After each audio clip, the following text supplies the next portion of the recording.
नमस्कार, मैं महात्मा गांधी। आज मैं आपसे एक अद्भुत सत्याग्रह की सरल लेकिन गहरी कहानी बताने आया हूँ। वह है खेड़ा सत्याग्रह की कथा, जिसके पीछे एक किसान की हिम्मत, सच्चाई की शक्ति और अहिंसा की ताकत है। सन 1918 की गर्मियों में गुजरात के खेड़ा में बारिश नहीं हुई। खेतों में अनाज नहीं पहुंचा, ना पानी मिला। किसान भूखा था, बच्चे भूखे थे, घरों में सन्नाटा पसरा था।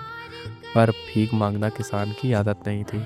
फिर भी उन्हें दर-बदर चलकर सरकार को समझाया।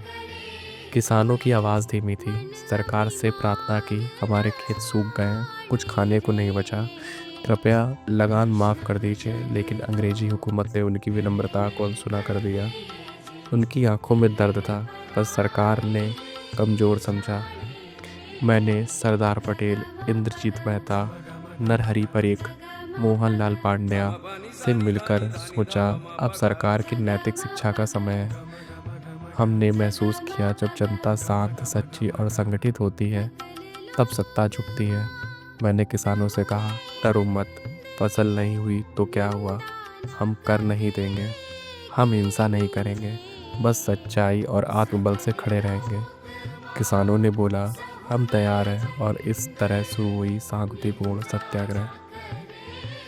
किसान धरने पर बैठे, हाथ हिलाया, कर मुक्त भारत के नारे लगाए। कोई गिरफ्तार हुए, कुछ ज़मीन जब्त हुई, फिर भी उनके चेहरे पर कोई भी तनाव की झलक नहीं थी। वो कहते हैं, हम सच्चे हैं, इसलिए नहीं डरते। सरकार आश्चर्यचकित थी। यह विरोध सामान्य विरोध नहीं, बल्कि आत्मबल की परीक्षा थी। साथ ही सत्याग्रह की खबर दूर दूर तक पहुंची।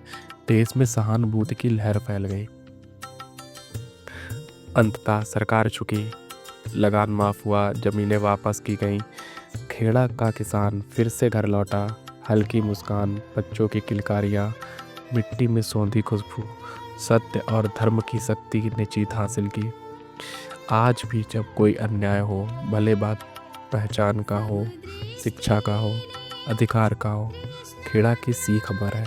जहाँ इंसान सत्य और अहिंसा से खड़ा हो, उस सत्य के सामने कोई भी दीवार नहीं टिक सकती। मैं मोहनदास करमचंद गांधी आपसे विदा लेता हूँ। याद रखिए, सत्य, सेवा और सादगी हमारी सबसे बड़ी पूजा है। जय हिंद।